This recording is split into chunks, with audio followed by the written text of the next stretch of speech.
How to know when you're ready for a break. This is a pretty sensitive topic because I know a lot of entrepreneurs who are in a position where they learn lots about the hustling, the grinding, the sacrificing, the working 12-hour days, the generating momentum, and all the things that take, to basically launch a successful business, right? But what's not really frequently talked about is the maintenance and operations behind the scenes. And that's obviously why we exist. And this kind of subject of rest has been really, really, really, predominant for me for a very long time. And I think through a lot of high performing plans, a lot of people who achieve high things, and they also do one thing really well in my experience is they implement strategic rest points in their high performance plans. So all that to say, this video is about how to recognize when you might need a rest.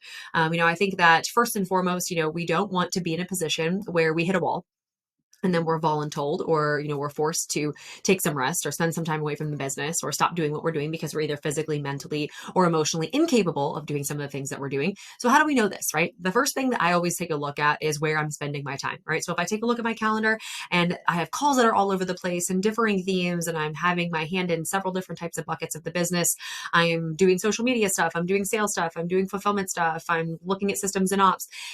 If it feels like my week is just buckshotted all over my calendar, I know that it's probably time to just take a moment and consider what the next level of my involvement is in my organization, right? And even in my home. So the second thing I take a look at is how much time am I spending at home? How much time am I spending with my kids?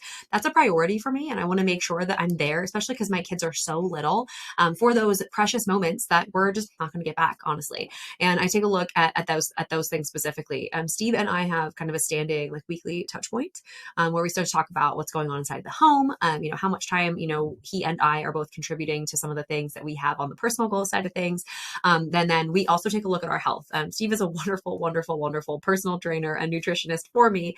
So we take a look at as well and our energy levels and what we're putting into our body, how much water we're drinking, what type of food we're eating, and those types of things really they make a difference. The final thing we look at is how much we are moving our bodies. If I'm in a position where work has upticked and I am totally, totally swamped with all the new things that are going on, or if we're in a launch period or whatever, sometimes what ends up happening is some of the things that I do for myself, like working out or taking personal time, get chopped off the calendar. So if you're not moving your body, if you're not investing into your personal time, these are all indicators that you probably just need maybe a day, right? Just take a day, turn off your brain, start to accept new ideas, and start to think through some of the ways that you could just kind of power things down for a second, so that when you kind of turn them back on, they feel like they function a little bit better.